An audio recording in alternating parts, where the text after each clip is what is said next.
I just want to speak from a regulator standpoint on a couple of issues. The first is on licensing. As you're all well aware, we do license both the business side of things and the facility side of things.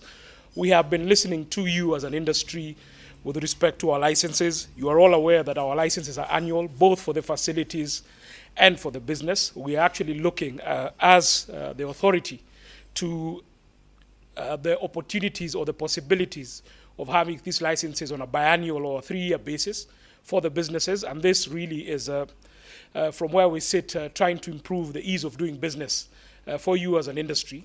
We're also cognizant of the fact that for facilities particularly, we need to ensure that HSE, which is paramount in our industry, is at the top of our mind. We will be able to look at facilities and probably have annual licenses, but allow the business licenses to be biannual or 3 years, so that then we ease your operations as an industry. One thing that Solomon has spoken to the Vice Chairman is with respect to LPG, and we as an authority note the positive steps being undertaken by schools and learning institutions to shift to LPG in accordance with the government's growth strategy for LPG. Again, for us as a regulator, safety is paramount, and we do encourage that all of those who are involved in schools and institutions putting up LPG facilities, I know you as industry are quite involved in that space, ensure that we're able to obtain construction permits. We ensure that those facilities also are constructed up to standard. And also this applies to LPG reticulation systems. The Vice Chair has alluded to the fact around affordable housing and the government's intervention on affordable housing, and also private sector in that space. And with respect to reticulation, we are working with the counties, because reticulation is a shared function between the national government and the county government, to put in place standards with respect to the building codes. And we as an industry should be able to ensure that we adhere to those standards and ensure we're able to obtain construction permits as we look to ensuring that there's increased LPG penetration in the country. I also want to speak to the matter of road tank accidents. We wish to note as a regulator that once we introduce the requirement for defensive driving for drivers of petroleum road tankers, accidents have decreased significantly in the sector, and this has increased compliance.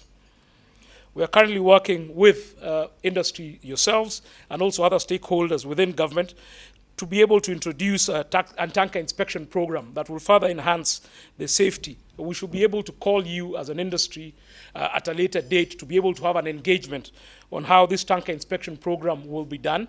We'll be engaging with NTSA as well.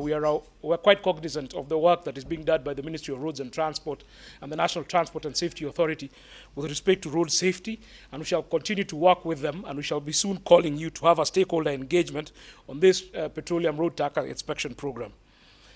Ladies and gentlemen, with respect to regulations, we did gazette the petroleum importation regulations on the 19th of January 2023, which laid the basis for the government-to-government intervention that the government put in place as a dual framework for the importation of petroleum products alongside the open tender system. We shall continue to work with stakeholders in regulation development. We have since developed 11 downstream regulations, of which 2 are through the door. This is the pricing regulation, which was gazetted in October of 2022, and the import regulation in January of 2023. In this quarter particularly, we are working on 3 regulations. One is the jetty regulations, the other is the petroleum import quota allocations, and the third one is the gas oil regulations.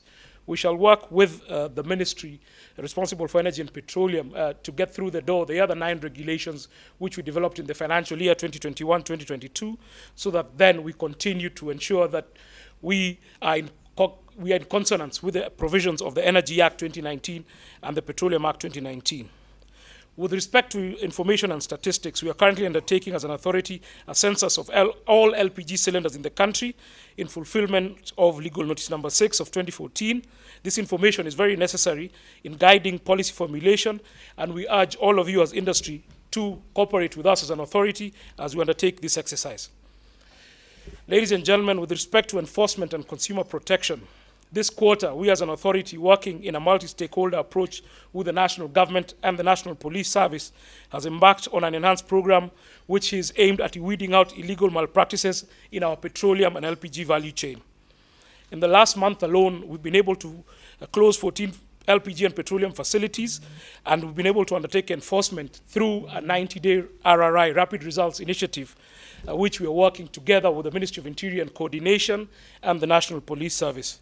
We urge you as an industry to undertake surveillance and be able to report to us where there are malpractices, so that then we can be able to take the appropriate action. I know in the past, ladies and gentlemen, industry has been exercising self-help, and we've had a lot of conversations with Wanjiko on this.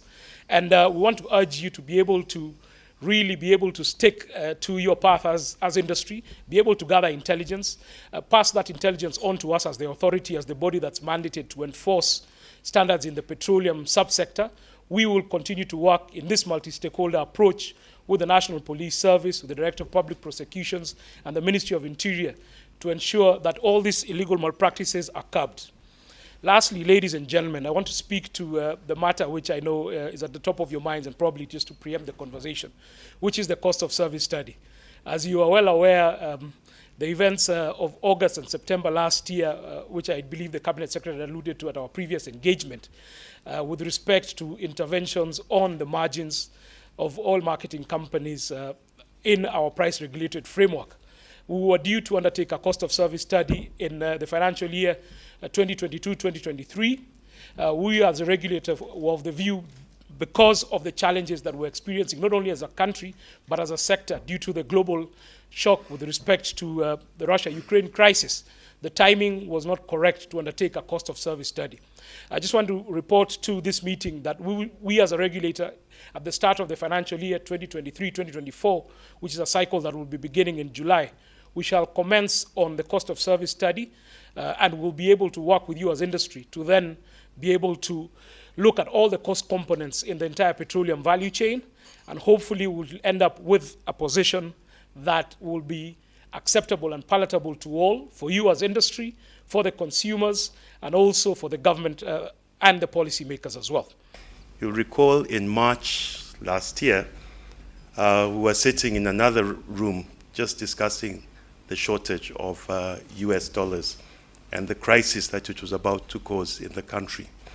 I think around July or early August, we had another meeting when the situation was extremely difficult, and all the discussions was around how do we source US dollars for the importation of fuel. It's very impressive to stand here today and find that the industry does no longer require to think of sourcing US dollars.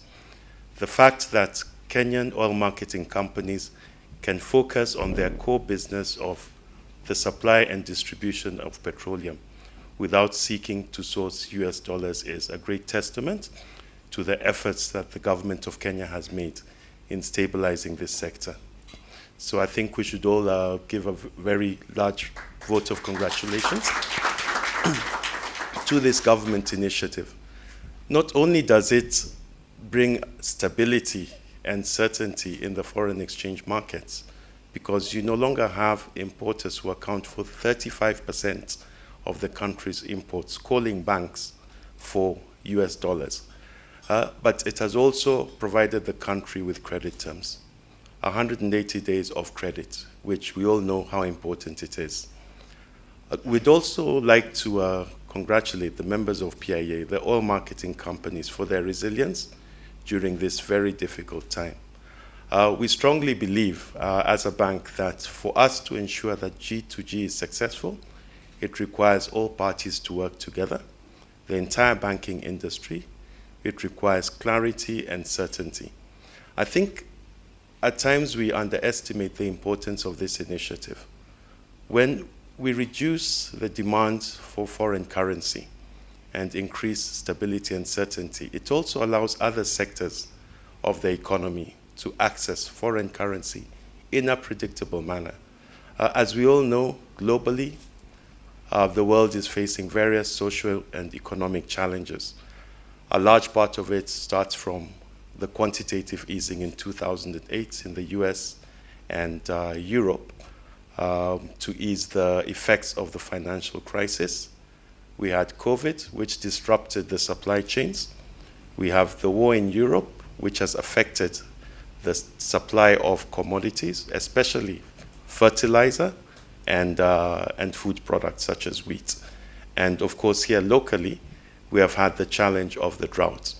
Now, all this has forced the government to intervene through various monetary and fiscal policies in ensuring that we're able to deliver food at an affordable price to the vast majority of the population that is affected by global inflation, to ensure that we can deliver fertilizer at an affordable price so that we can bridge the gap between the supply of food and the demand.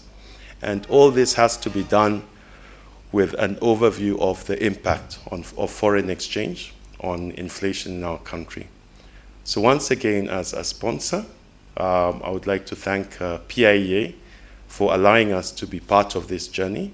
We commit to continuing being a strong member of PIEA and in supporting the various initiatives. I would like to thank the members and also congratulate once again the government for the bold initiatives that it has taken to provide stability in the importation of petroleum products. The other part of the strategy involves enhancing of the storage facility, filling capacity rather in the intraland through public-private partnership, so as to increase LPG penetration and access intraland. GOK will then, through the ministry, roll out a program for distribution of subsidized LPG cylinders, where it is envisioned that some 4.4 million households will be transitioned to LPG. Really some big business opportunity there. I think we've thought about this, and when we worked, Wanjiku Manyara together sometimes in 2013-14 to manage the anti-adulteration by introducing anti-adulteration tax on kerosene, we think that, or we did agree at that time that we were going to leverage on that tax to support the growth of the health product into the homes. And what we will be doing in due course is to possibly securitize that 18 shillings tax on kerosene. I think it's about, we consume about what, 10,000 liters, 10 million liters today. And with about 2.5 billion Kenya shillings in adulteration tax, if we securitize that amount, we should be able to ask those of you investors who are in the LPG cylinder business to supply those 4 million cylinders to our homes under that funded account of anti-adulteration tax and be able to achieve that working together. So we do see a front in going and taking LPG to some price discovery through competition or through some fairly good competition, unlike what we have in the market today. The market will grow, even competition, or those who are enjoying that space today should really play on a bigger pie and grow their business. And want to believe that we should be able to bring LPG under the open tender system and get better pricing, bigger vessels coming into our country as we build these facilities from Mombasa intraland to ensure that we are able to push this product to our homes.